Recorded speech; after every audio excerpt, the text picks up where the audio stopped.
जय श्री श्याम। एक खूबसूरत प्रेम कहानी के बाद उन्होंने शादी कर ली और 2 हफ्ते बाद पति काम पर जाने के लिए उठा और अपना चेहरा धोने के लिए बाथरूम गया। उसने आईने में देखा कि उसके चेहरे पर अलग अलग रंगों से कुछ शक्लें बनी हुई हैं। उसकी सीधी सादी बीवी, बचकाना और मासूम दिल रखने वाली, उसने सोते वक्त उसके चेहरे पर कुछ लिख दिया था। उसने इसे बड़े प्यार से अंजाम दिया था। वो उस पर हंसने के लिए तैयार थी। सुबह वह उसके पीछे दौड़ेगा, उसे पकड़कर उसके गाल पर चुटकी लेगा, फिर उसे कसकर गले लगाएगा और उससे कहेगा कि वो उससे बहुत प्यार करता है। फिर वो दोनों पूरा दिन उसके चेहरे पर हंसेंगे। उस बेचारी मासूम बीवी ने पिछली रात ही ऐसा सपना देखा था, लेकिन उसके पति ने गुस्से में अपना मुंह धोया और फिर किचन में कॉफ़ी पीने के लिए चला गया, जो वह रोज़ सुबह पिया करता था। उसकी पत्नी आज कॉफ़ी बनाना भूल गई थी, क्योंकि वो उससे थोड़ा सा झगड़ना चाहती थी। अपने पति से कुछ रोमांस की उम्मीदें जो उसने हमेशा फिल्मों में देखा था और किताबों में पढ़ा था। पर जब उसे कॉफ़ी नहीं मिली तो वो गुस्सा होकर उसके पास आया। वह उस पर चिल्लाया और उसे तब तक थप्पड़ मारता रहा जब तक कि उसने उसे ज़मीन पर नहीं गिरा दिया और कहा, मैंने तुम्हारे साथ खेलने के लिए शादी नहीं की है। मैं एक आदमी हूँ, छोटा बच्चा नहीं हूँ। मैंने एक परिवार बनाने के लिए तुमसे शादी की है, ताकि सभी की नज़रों में एक आदमी बन सकूँ। पागल हो क्या तुम? प्यार और रोमांस की कहानियों की तरह जीना चाहती हो? जागो जागो, तुम किसी फिल्म की हीरोइन नहीं हो। जो कहानियाँ तुम पढ़ा करती हो वह सब खत्म हो चुकी हैं। कहानियों से घर नहीं बनेगा और ना ही खाना बनेगा।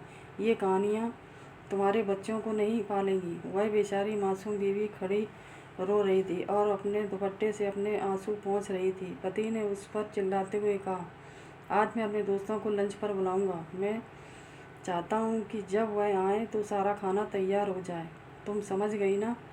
और अगर खाने पीने में कुछ कमी रही तो तुझ पर अफसोस हो। वो उस वक्त खुद को ऐसे आदमी के रूप में देख रहा था जिसकी पत्नी उसकी इच्छाओं पर चलती है। वो अपनी पत्नी को जख्मी दिल के साथ छोड़कर बाहर चला गया। वह खड़ी इतनी जोर जोर से रो रही थी कि वह ठीक से सांस भी नहीं ले पा रही थी। वह जल्दी से दोपहर का खाना तैयार करने लगी। उसकी आंखों से बराबर आंसू बहते जा रहे थे। पति उस दिन काम पर नहीं गया, अपने दोस्त के घर चला गया। वो सोच रहा था कि उसने जो किया वो सही किया या गलत। वो अपने दोस्त से जाकर सब बताने लगा। आज मैंने अपनी बीवी को ये कहा, ऐसे डांटा, ऐसे मारा। लेकिन सौभाग्य से उसका दोस्त उसके जैसा नहीं था।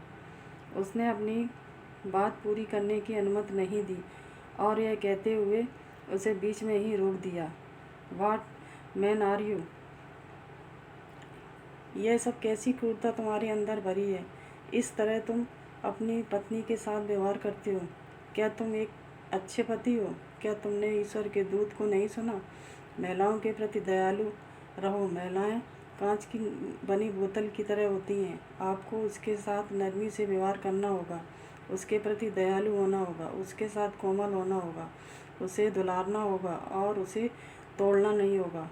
अरे यार, तुमने अभी कुछ समय पहले अपनी पत्नी से खाना पकाने और बच्चों की परवरिश के बारे में जो बताया था, वो सब मूल रूप से उसके साधारण कामों में से एक है जिसे वो रोज़ करती है। और तुम्हारा उसके साथ दयालु और स्नेही होने से ही तुम्हारे लिए उसका प्यार और जुनून बढ़ेगा। वो आपको बताए बिना घर के वो सारे काम करेगी जो तुम चाहते हो। वह तेरी दासी नहीं है और ना वह घर की नौकरानी है।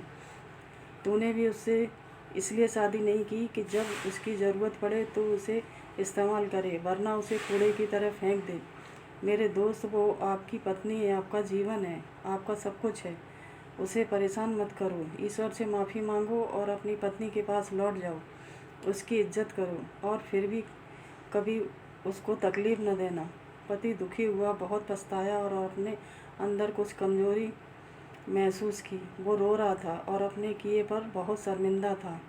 और फिर उसने पत्नी को यह बताने के लिए फ़ोन करने का फ़ैसला किया कि उसने अपने दोस्तों के साथ दोपहर का लंच कैंसिल कर दिया और वो घर आ रहा है। वो उसके साथ बैठकर खाना खाएगा। वो उसे बहुत याद कर रहा है। फ़ोन की घंटी बजी, लेकिन उसने फ़ोन नहीं उठाया। उसने वापस कॉल किया लेकिन किसी ने जवाब नहीं दिया।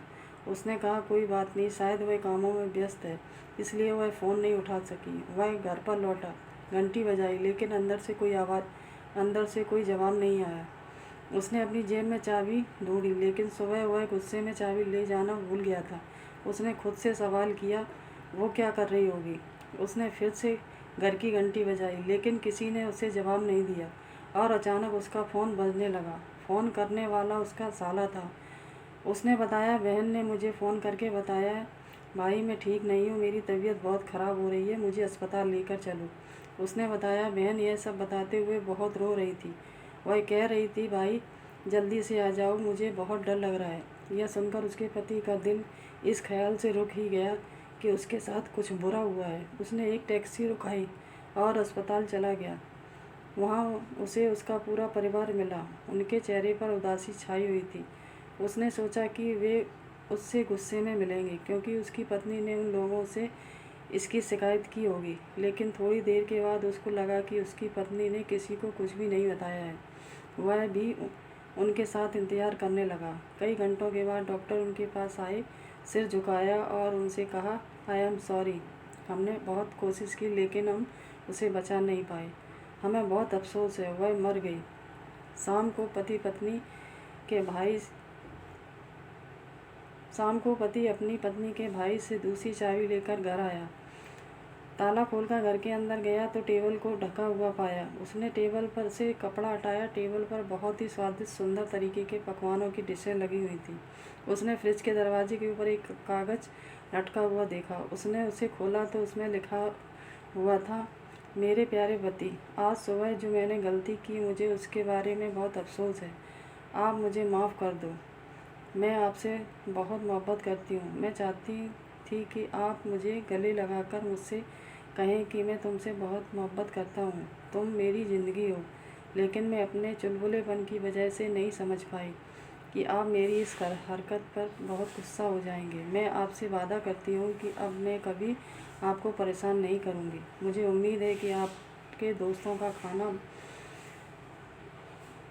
बहुत पसंद आएगा। ये उस आदमी के लिए शर्म की बात है जो अपनी बीवी से प्यार तो करता है लेकिन यह भूल जाता है कि उस पर दया करना और उससे मोहब्बत करना ईश्वर ही का एक आदेश है। अपनी बीवी को याद रखो, घर जाओ तो मुस्कुराओ, तुम्हारी बीवी भी मुस्कुराएगी।